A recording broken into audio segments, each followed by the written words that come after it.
नमस्कार, स्वागत है आपका इंडिया न्यूज 28 में। ये बात करते हैं मध्य प्रदेश की कुछ खास खबरों की।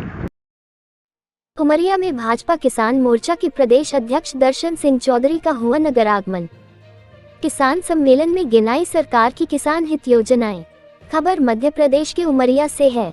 भारतीय जनता पार्टी के किसान मोर्चा के प्रदेश अध्यक्ष दर्शन सिंह चौधरी के नगर आगमन पर जिले के भाजपा कार्यकर्ताओं ने किया जोरदार स्वागत। आपके द्वारा किसान सम्मेलन को संबोधित करते हुए बताया कि किस तरह डबल इंजन की सरकार ने किसानों के जीवन को बदलने और अपने कई बहुआयामी योजनाओं के माध्यम से किसानों की आय को अपने संकल्प के आधार पर दोगुना करने में लगी हुई। निश्चित ही भाजपा सरकार ने हमारे अन्नदाताओं के लिए काम किया। अब इन्हीं उपलब्धियों को लेकर भाजपा के हमारे कार्यकर्ता और लाभान्वित किसान साथी भी बूथ बूथ तक पहुंचकर सरकार की योजनाओं का लाभ दिलाने का काम करेगी और साथ ही आगामी विधानसभा चुनाव में ले किसान भाइयों से हमारे कार्यकर्ता पुनः ऐसी किसान हितैषी सरकार को चुनने के लिए प्रेरित करेगी, जिससे इस हमारे यशस्वी मुख्यमंत्री के 200 के पार के लक्ष्य को प्राप्त करेंगे। शहडोल संभाग ब्यूरो राजीव तिवारी की रिपोर्ट। प्रदेश के संवेदनशील मुख्यमंत्री शिवराज सिंह चौहान जी जिस प्रकार से किसान पुत्र हैं और किसानों की चिंता करते हैं, ठीक उसी प्रकार से किसानों की आगामी कार्य योजना क्या होगी, किसानों का जीवन स्तर कैसे ऊंचा उठेगा, उनकी फसल की अधिकतम कीमत उन्हें कैसे मिलेगी, इन सभी विषयों को लेकर हमारा किसान मोर्चा हमारे यशस्वी प्रदेश अध्यक्ष माननीय दर्शन सिंह जी के नेतृत्व में यहाँ काम कर रहा है। ठीक उसी प्रकार से आपका प्रवास उमरिया जिले में हुआ है और निश्चित ही आपके प्रवास से हमारे कार्यकर्ताओं में नई ऊर्जा और उत्साह का संचरण होगा। जिस प्रकार से माननीय मुख्यमंत्री शिवराज सिंह चौहान जी जन सेवा अभियान के जो चौथा फेज़ है उसकी शुरुआत 10 तारीख से कर रहे हैं, उसमें भी इन्हीं बातों का जिक्र किया गया है। अभी तक हम जन सेवा के माध्यम से हितग्राहियों को जोड़ रहे थे, विकास के कार्य कर रहे थे और लाडली बहना योजना के तहत लाडली बहनों को जोड़ रहे थे।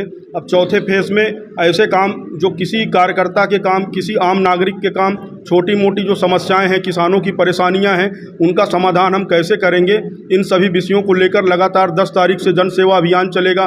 भारतीय जनता पार्टी का बूथ विजय संकल्प अभियान चल रहा है।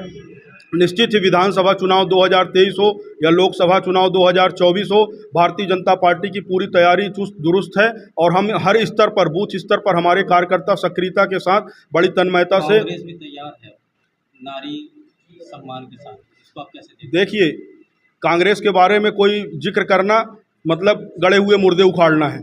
इसलिए नारी सम्मान की जहाँ तक बात करें, कांग्रेस कर रही है तो कांग्रेस का नारी सम्मान 2023 के विधानसभा चुनाव में याद आता है।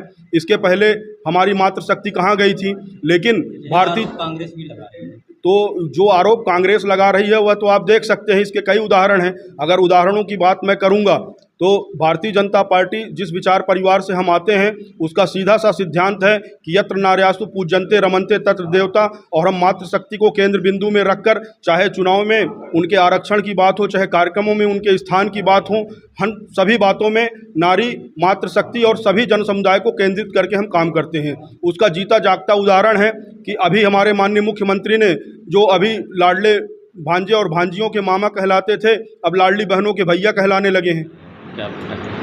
भारतीय जनता पार्टी किसान मोर्चा ने मध्य प्रदेश की इकाई ने केंद्रीय नेतृत्व और प्रदेश के नेतृत्व के आह्वान पर ये तय किया है कि हम हर जिले में किसान सम्मेलन और नीचे की इकाई जो हमारे संयोजक, सह संयोजक प्रत्येक ग्राम तक हमने बनाए हैं, उन सब का संयोजन करते हुए और आगामी जो 2023 का इस बार जो चुनाव आ रहा है और 2024 का चुनाव आ रहा है, उसकी दृष्टि से भी किसानों के बीच में कोई भ्रम ना फैलाने पाए, इसके लिए केंद्र की और राज्य की योजनाओं को हम नीचे तक ले जाने का काम किसान मोर्चा के द्वारा करेंगे। 170 सीटें ग्रामीण विधानसभा की निकल के आती हैं, उन सीटों पर विशेष फोकस करते हुए किसान मोर्चा गांव-गांव जाकर और केंद्र और राज्य की और मध्य प्रदेश की यशस्वी सरकार जिसके नेतृत्व में बीमारू से विकसित प्रदेश बना, मध्य प्रदेश साथ कृषि करुणा अवार्ड पा चुका है, मध्य प्रदेश उत्पादन में गेहूं के में नंबर 1 है, अन्य चाहे मसाले, अन्य संतरा आदि रहे, इनमें भी मध्य प्रदेश नंबर 1 है।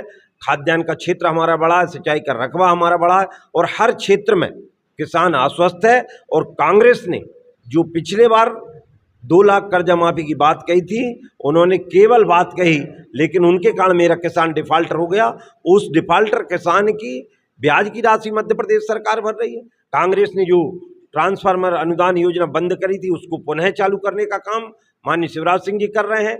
हमने किसान सम्मान निधि और किसान कल्याण निधि देकर किसान का सम्मान बढ़ाने का काम किया है। कांग्रेस ने खेती को गर्त में डालने का काम किया था, लेकिन माननीय मोदी जी के नेतृत्व में हम कैसे आय दुगनी होगी और कैसे हमारी लागत कम होगी, कैसे हमारा उत्पादन बढ़ेगा, उन सब विषयों को लेकर गांव-गांव जागृति अभियान चला रहे हैं।